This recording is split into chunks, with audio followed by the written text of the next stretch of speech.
नमस्कार, खबर बयार के यूट्यूब चैनल में आपका स्वागत है। टिंकू देवांगन के साथ मैं युवराज सिंह आज़ाद।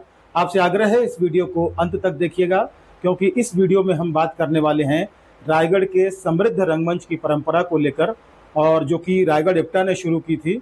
और रायगढ़ इप्टा द्वारा हमेशा जो है राष्ट्रीय नाट्य समारोह हर साल किया जाता है।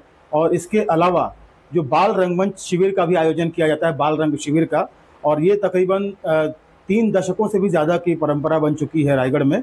और इसी पैरेलल अगर हम कहें तो एक दर्शक वर्ग भी तैयार हुआ है, जो समृद्ध दर्शक वर्ग है, अपनी पूरी रंग चेतना के साथ नाटकों को देखने पहुंचता है और आयोजन इसके होते हैं।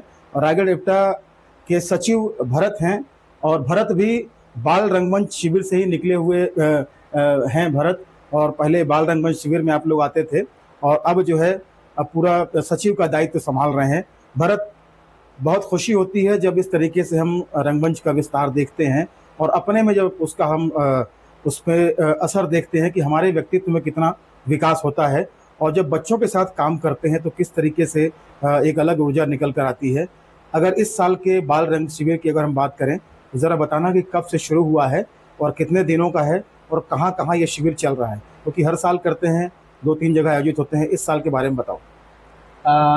इस साल ये वर्कशॉप जो है 25 तारीख इप्टा का स्थापना दिवस होता है, 25 मई। तो ये 25 तारीख से शुरू होकर अभी आगामी 8 जून तक इसका समापन होना है। और जैसा कि आपने कहा 3 दशकों से ज़्यादा समय हो गया है, ये 32वां साल है वर्कशॉप का। और ये शिविर लगातार एक हर साल मतलब एक सोपान पे लगातार चढ़ते जा रहा है, और हर साल नई नई गतिविधियां जुड़ती जाती हैं इसमें। बच्चे हर साल लगातार जुड़ते रहते हैं। हम लोग खुद इस प्रोसेस में जुड़े हैं, और लगातार वर्कशॉप के जरिए 1 साल 2 साल करते करते करते कई साल जुड़े रहे।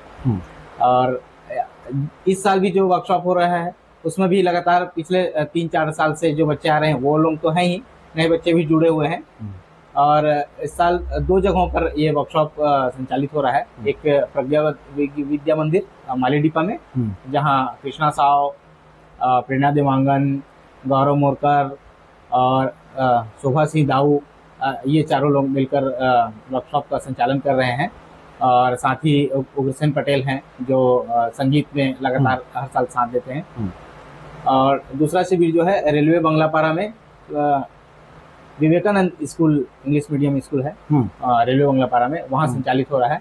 वहाँ 2 टीम हैं, क्योंकि बच्चों की संख्या मतलब ज़्यादा थी, तो 2 टीम बनी हुई है। एक टीम का संचालन जो है आलोक वेरिया और दीपक यादव कर रहे हैं, और दूसरी टीम का संचालन जो है स्वप्निल नामदेव और अंतिका खान वो कर रही हैं।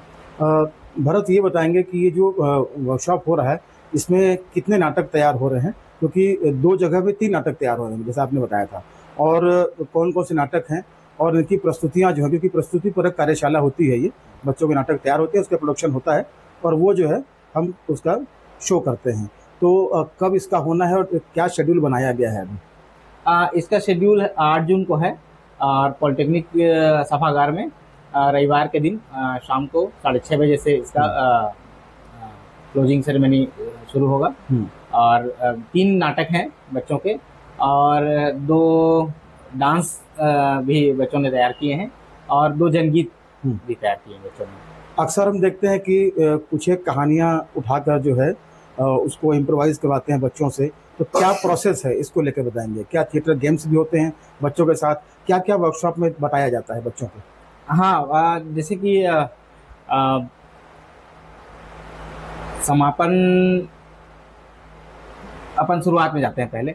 जैसे वर्कशॉप का शुरुआत होता है पहले दिन से, तो बच्चों को इंट्रोड्यूस करते हैं एक दूसरे से, तो उसके लिए एक खेल खिलाया जाता है, नामों की माला। हम लोग उससे शुरुआत करते हैं जनरली।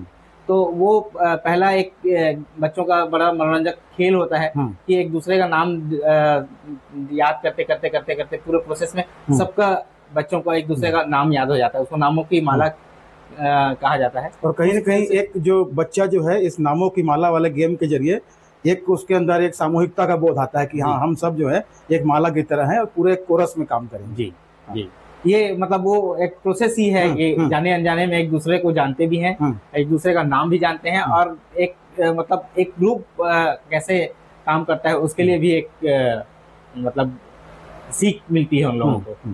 फिर लगातार उसके बाद एक्सरसाइज कराते हैं बच्चों से, थिएटर गेम्स खिलाते हैं, और भी बहुत सारे गेम्स हैं थिएटर के। उसके द्वारा मतलब एक व्यक्तित्व में क्या बोलना चाहिए उसको, निखार आता है। वॉइस और स्पीच के लिए भी मतलब एक्सरसाइज कराते हैं। संगीत के माध्यम से बच्चों का मतलब स्वर का ज्ञान, उनका गला खोलना, किस तरह से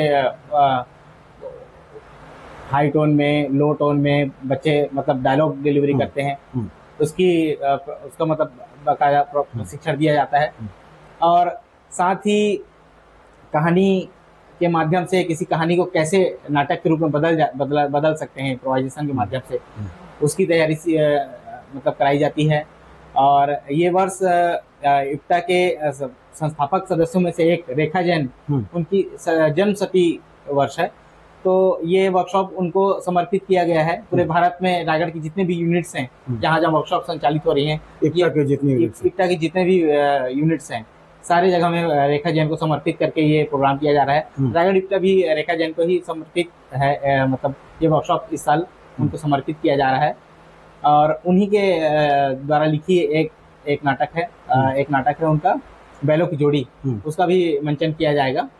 और हम लोग कोशिश हमारी ये थी कि इस वर्कशॉप में रेखा जैन के द्वारा मतलब लिखे सारे नाटक किए जाएं, पर वो कई बार मतलब गुंजाइश नहीं बनती है, या सोचते तो हैं लेकिन वो फिर वो दरअसल बच्चों के इंटरेस्ट के ऊपर भी जाता है कि कौन सी कहानी उनको पसंद आ रही है। जैसे हर्ष सिंह हैं, विवेकानंद स्कूल के प्राचार्य, उन्होंने एक कहानी सुनाई बच्चों को, तो उनको लगा कि नहीं ये नाटक हम लोग करेंगे। तो कई बार हम लोग बच्चों को बांधना उचित नहीं लगता है कि मतलब हम लोग किसी इप्टा रायगढ़ की ये मतलब परंपरा रही कि कभी भी थोप कर काम नहीं कराते हैं, बच्चों के ऊपर छोड़ते हैं, निर्भर कर देते हैं। भरत, एक चीज और मतलब बड़ा अच्छा लगता है जब बाल रंग शिविर से बच्चे निकल के आते हैं और अब जब बड़े हो रहे हैं, बड़े हो चुके हैं, तो अब वो खुद वर्कशॉप ले रहे हैं। जैसे स्वप्निल है ना, और इस तरह के जो बच्चे आते थे पहले बाल रंग शिविर में, अब वो खुद वर्कशॉप ले रहे हैं। तो ये भी एक अच्छा एक पक्ष निकल कर आता है। और टोटल कितने बच्चे इसमें शामिल हैं ये बताएंगे जरा। लगभग 80 बच्चे हैं। विवेकानंद स्कूल में 45-46 के आसपास बच्चे हैं, और इधर प्रज्ञा विद्या मंदिर में 30 के करीब बच्चे हैं। तो बड़ा चैलेंजिंग होता है कि बच्चों के साथ काम करना, छोटे बच्चों के साथ, क्योंकि उनकी जो उनका एनर्जी लेवल काफ़ी हाई होता है, और बच्चों की जो बदमाशियाँ होती हैं वही क्रिएटिविटी में हम कैसे उसको कन्वर्ट करें। क्योंकि ये बहुत पहले अंजना दीदी भी आई थी, अंजना पुरी जी, उन्होंने भी इसी तरीके से बच्चों के साथ काम किया था। तो ये तो बात है। और तैयारियां कैसी चल रही हैं अभी? तैयारियां लगभग अभी पूर्ण हो चुकी हैं।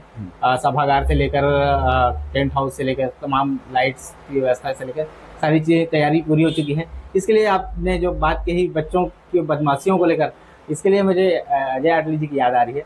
मतलब हम लोग लगातार उनके साथ जुड़े रहे हैं, आप भी जुड़े रहे हैं। वो हमेशा ये कोशिश करते थे कि जो बच्चे बदमाशी कर रहे हैं उसी में से कोई नाटक कुछ निकाल उसी में से खोज के लाएं। वही क्रिएटिविटी को यूज करते थे। हम लोग लगातार इसी प्रोसेस में ही नाटक सीखे हैं उनसे कि मतलब कोई किसी को बजाना आता है, किसी को बोलना आता है, किसी को गाना आता है, जिसको जो नहीं आता है उससे भी वो करा लेते थे। वो खूबी थी उनमें निश्चित तौर पर, और उसी प्रोसेस से हम सब निकले हुए हैं। तो ये बड़ा अच्छा लगता है। बहरहाल एक जो आखिरी सवाल ये है कि बच्चों का शिविर तो होता ही था, इसके साथ साथ बड़ों के शिविर का भी एक परंपरा रही है, लगातार आयोजन होते रहे हैं। बीच में काफ़ी हमारे साथ एक डिजास्टर आया, अजय अटले जी नहीं रहे, तो अब चीज़ें फिर से संभलने की कोशिश हो रही है। आगे क्या प्लान है बड़ों के शिविर का? क्या कुछ उम्मीद है वर्कशॉप करें, कोई ऐसा वर्कशॉप करें जिसमें कोई नाटक तैयार हो, चाहे वो डायरेक्टर हम बाहर से बुलाएं, चाहे हीरामन जी हैं वो खुद तैयार करने को मतलब नाटक तैयार करने को उन्होंने कमिटमेंट किया है, तो कुछ ऐसा प्लानिंग है, किया जाना चाहिए? जी बिल्कुल, ये तो किया ही जाना चाहिए। एक मतलब खालीपन हम लोग भी महसूस कर रहे हैं, और जो मतलब ये हमेशा होता था कि बच्चों के शिविर के बाद एक युवा शिविर भी आयोजित की जाती थी। तो ये पिछले 3-4 साल से नहीं हो पा रहा है। तो हम लोग कोशिश कर रहे हैं लगातार, कि बातचीत भी कर रहे हैं कि कोई बाहर से एक निर्देशक बुलाकर एक अच्छा वर्कशॉप युवाओं के लिए किया जाए, क्योंकि लगातार छत्तीसगढ़ में छत्तीसगढ़ सिनेमा का भी प्रभाव बढ़ते जा रहा है, और नाटकों का भी ऐसा नहीं है कि क्रेज खत्म हो गया है, नाटकों का भी क्रेज बढ़ते जा रहा है।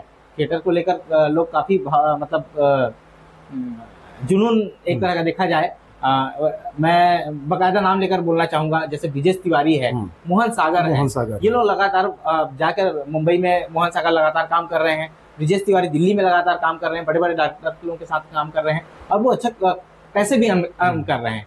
तो मतलब जैसे यार हमेशा कहा करते थे कि जब तक थिएटर एक पैसा कमाने का जरिया नहीं बनेगा, या लोगों को ऐसा नहीं लगेगा, तब तक थिएटर के प्रति जुनून बढ़ेगा नहीं। तो जैसे कि मोहन को देख रहे हैं हम, और ब्रिजेश तिवारी को देख रहे हैं, तो मुझे लगता है कि उनको देख के युवा मतलब प्रेरित होंगे। बिल्कुल, और यही अजय आठले जी की प्रोसेस से ही डॉक्टर योगेंद्र चौबे, जो कि एनएसडी से गए, एनएसडी से उन्होंने पास आउट हुए और अब खैरागढ़ में हैं, और मतलब वहाँ पढ़ा रहे हैं रंगमंच को। इसके अलावा स्वप्निल कोतरीवाल है, स्वप्निल बॉम्बे में सर्वाइव कर रहा है, वो अपना लगा हुआ है, एनएसडी से पास आउट होकर और अभिनय में उन्होंने दक्षता हासिल की है। तो ये सारी चीज़ें चल रही हैं निश्चित तौर पर, और ये कहीं ना कहीं रायगढ़ इप्टा के एक की समृद्धि को दर्शाता है। जी निश्चित तौर पर। तो बहरहाल बहुत बहुत धन्यवाद भरत, बातचीत करने के लिए, और धन्यवाद एक औपचारिकता है, और हम सब उसी प्रोसेस से निकले हुए आए हैं। टिंकू हैं, मैं हूँ, आप हैं, तमाम लोग, हम लोग उसी प्रोसेस से निकल कर आए हैं। बहरहाल 8 तारीख को शाम को 7 बजे पॉलिटेक्निक ऑडिटोरियम में जितने 80 बच्चे हैं, उनकी बदमाशियाँ, उनकी चुगलबाजियाँ, उनकी क्रिएटिविटी आप जो है पॉलिटेक्निक ऑडिटोरियम के मंच पर देखेंगे, और निश्चित तौर पर ये आपको बहुत पसंद आएगी, क्योंकि इप्टा के बाल रंग शिविर से निकले हुए बच्चे हैं, शिविर की प्रोसेस से निकले हुए बच्चे हैं। तो ज़रूर आइएगा नाटक देखने के लिए, शाम को 7 बजे पॉलिटेक्निक ऑडिटोरियम में, 8 तारीख को, रविवार है उस दिन। बहरहाल इस वीडियो में बस इतना ही। खबर बाजार के यूट्यूब चैनल को अधिक से अधिक सब्सक्राइब करें, हमारे कंटेंट लाइक करें, शेयर करें, और प्लीज़ कमेंट करके ये बताएं कि हमारा ये वीडियो आपको कैसा लगा। नमस्कार।